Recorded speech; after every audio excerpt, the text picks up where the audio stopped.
partir de esta entrega empezamos a hablar de los últimos sexenios que corresponden y que bueno, que ya estamos llegando al actual. Vamos a hablar de Felipe Calderón Hinojosa, de Enrique Peña Nieto y de el inicio del actual sexenio. Ahora bien, hay que destacar que estos análisis que se hacen son eso, análisis, pero que no tienen todavía la perspectiva histórica de ciencia. ¿Por qué? Bueno, para que llegue a esta categoría los acontecimientos del mundo o los acontecimientos de un lugar geográfico determinado, deben de haber pasado 20 años, de acuerdo a la historia contemporánea.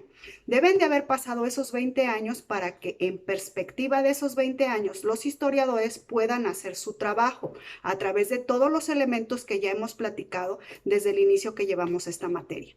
Ahora bien, entendiendo esto, creo que queda claro que el último de los sexenios que hemos estado observando en este periodo de análisis, que pudo ser ya objeto de un análisis histórico como ciencia, es el sexenio de Ernesto Zedillo Ponce de León, que terminó en el año 2000 y que hoy, 2020, exactamente tiene 20 años que sucedió.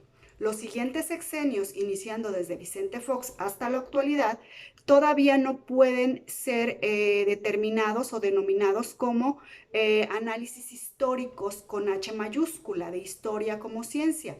Son análisis que se hacen por especialistas en todas las materias como política, economía, educación, arte, cultura, pero que no tienen todavía la categoría de ciencia.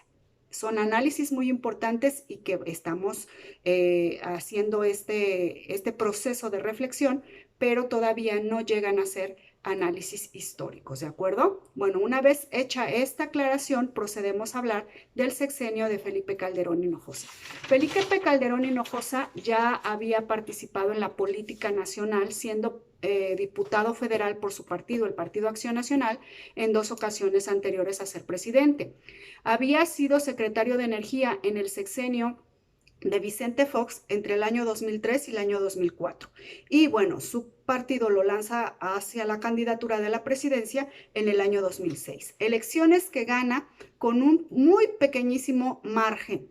El margen es de 0.55%, o sea, un muy pegado margen hacia su principal seguidor en votos, que era precisamente el actual presidente.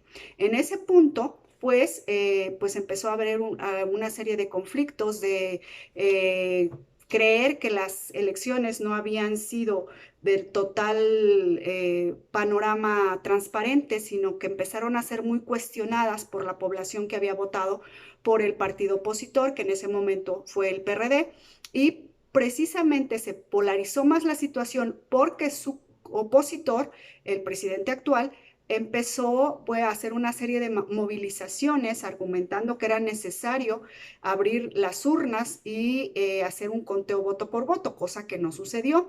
Y eso pues trajo como consecuencia que el ámbito político se polarizara durante todos estos años, dividiendo al país entre los que estaban a favor del que había sido segundo lugar por las votaciones y el presidente en funciones, el presidente Felipe Calderón Hinojosa. Y aunado a todo esto, pues esas movilizaciones, esa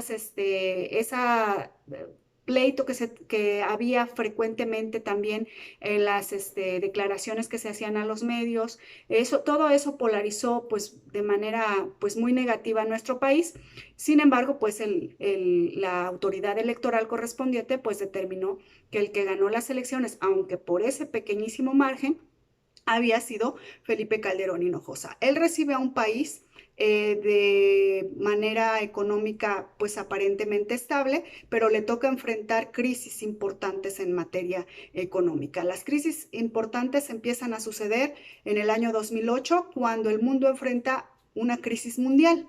Y esa crisis mundial se derivó de una crisis que empezó con Estados Unidos y que al ser Estados Unidos una de las más grandes potencias a nivel mundial, pues crea un efecto dominó con las otras potencias importantes y pues claro está, siendo un socio comercial súper importante para nosotros, también hubo afectaciones en el ámbito económico para nosotros. Eso le impidió aparte de que hubo una baja en los precios del petróleo, y como hemos venido platicando, el petróleo ha sido uno de los puntos más importantes de ingreso para nuestro país, pues tampoco ayudó esa baja del petróleo, derivado de toda esta crisis, a que nuestro país empezara a poder salir adelante de ese fenómeno que se estaba dando a nivel mundial. Y bueno, trae como consecuencia que Calderón no pueda cumplir uno de los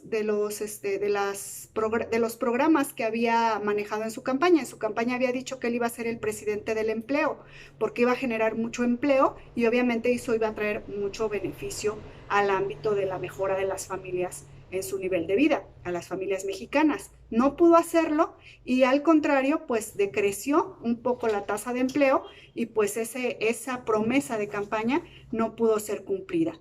Los analistas coinciden todos en que se va a recordar a la historia, ya con el análisis histórico que les comento, como un sexenio que fue en aumento hacia la inseguridad, hacia una crisis de seguridad que empieza desde los primeros días de su gobierno. A 11 días de haber tomado posesión, inicia un operativo conjunto llamado Michoacán. En ese operativo conjunto era el proceso de sacar a la calle para resguardar a la población del narcotráfico, era una lucha contra el narcotráfico, sacar a la calle a los militares y a los marinos.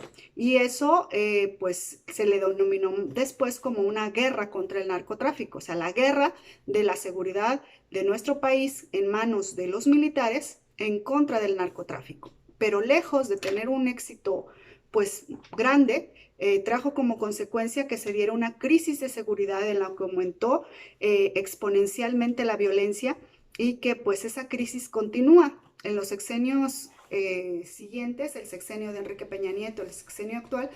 Continuamos desgraciadamente viviendo los pobladores de este país esa crisis de seguridad.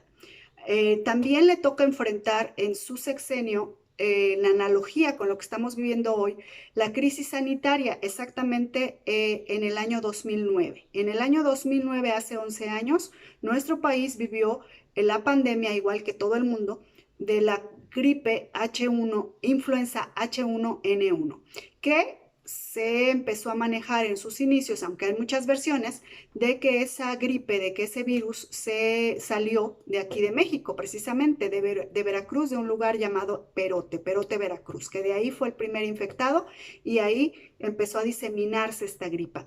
Se manejaron también lo que hoy le llaman distanciamiento social, estuvimos sin salir de casa, estuvimos con las actividades económicas en pausa y pues también eso no ayudó mucho a que nuestro país pudiera salir adelante de la crisis que veníamos arrastrando. Entonces, por mucho esta crisis que estamos viviendo hoy, que esta crisis sanitaria del virus COVID pues ha sobrepasado mucho esa crisis que se vivió en el año 2009 y que seguramente algunos de ustedes recuerdan porque ya estaban en las instituciones educativas, se suspendieron clases igualmente, se suspendieron actividades y las medidas de higiene que hoy nos están pidiendo que sigamos, esas medidas de higiene se vivieron en esa época. El usar cubreboca, el lavarnos constantemente las manos o usar gel antibacterial, el no saludar de beso. Y muchos que ya éramos adultos en aquellos hace 9 años, que ya estábamos muy conscientes de la situación, continuamos con esas prácticas. Por eso ahora esta nueva crisis sanitaria, pues algunos adultos la vemos como algo pues común que siempre seguimos haciendo, lavándonos las manos constantemente, usando gel antibacterial. El uso del gel continuó y ahora pues lo conocemos mucho más por esta crisis que estamos viviendo en la actualidad. Durante este periodo de gestión se continuaron programas súper importantes como el programa de oportunidades, no le cambió de nombre, continuó siendo oportunidades, heredado del nombre que le dio Vicente Fox. Continúa el programa de Seguro Popular, aumentando mucho a los afiliados a él, aumenta 52 millones de personas afiliadas a este programa. se consolida con nuevos servicios, se consolida con el hacer llegar este servicio a la mayor parte de la población. Se da una reforma importante al ISSSTE, haciendo una nueva ley, la nueva ley del ISSSTE, que entre otras cosas se trataba de crear cuentas individuales para los afiliados al ISSSTE y también el reducir paulatinamente el tiempo en el que los afiliados al ISSSTE se pueden separar de sus funciones, es decir, se pueden pensionar. Las elecciones que se avecinan o que se avecinaban para el año 2012, derivado de toda esta situación compleja de falta de seguridad, de que no había pues una economía tan estable como lo había hecho los sexenios anteriores, pues deriva en que el siguiente periodo presidencial lo gane nuevamente el PRI. Por eso, repito, lo hemos dicho en otros videos, se da lo que se llama la alternancia política o la alternancia en el poder. En su gestión tiene que enfrentar la muerte de dos de sus titulares de gobernación.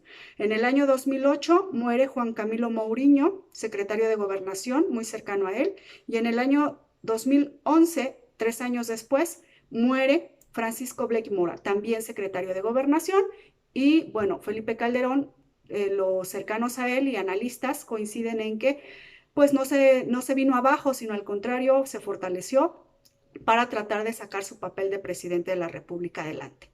Esta es la entrega de Felipe Calderón.